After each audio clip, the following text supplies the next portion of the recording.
so I got this question from last week as well, but I'm sorry that I didn't copy and paste the name of the person, so I'm not sure who asked this one, but it was a really good question.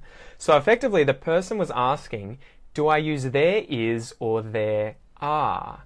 There is a group of people, there are a group of people. There is a lot of them, there are a lot of them.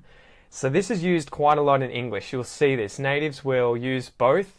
In a lot of these examples, they'll switch one in and the other one out.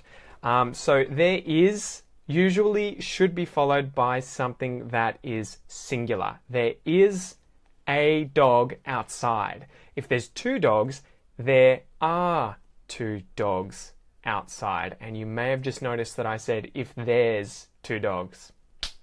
See, even I do it.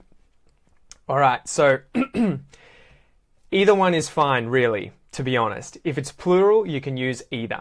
However, if it's singular, you should always use there is. There are a dog sounds incredibly weird. There are a person sounds incredibly weird. You can pretty much use both if it's plural, but if it's singular, you have to use there is, okay? And the reason that we confuse this, the reason that native speakers screw this up all the time is because the verb can be associated with there. It can be associated with, say, a lot. So like the, I guess the measurable noun in there, like a lot of people. A lot is singular, people is plural. And that's why we're thinking of is with regards to a lot or with a singular thing. And then sometimes we'll be thinking are because people, we're talking about a lot of people. Although we've used a lot after there, and technically we should use the singular form of to be. There is a lot of people, okay? So that happens all the time, and it's cognitive linguistics. It's about what we're thinking. Is it multiple people? Is it that there is a group of multiple people?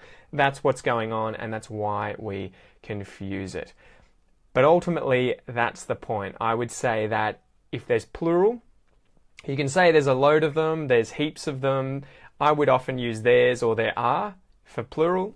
If it's singular, I will always say there is. There is a and then something. But it's incredibly common and people will know what you mean. And the good thing is, because natives do this, they won't even pick up on the error. I wouldn't even flinch. I wouldn't notice if you made that mistake. So there you go.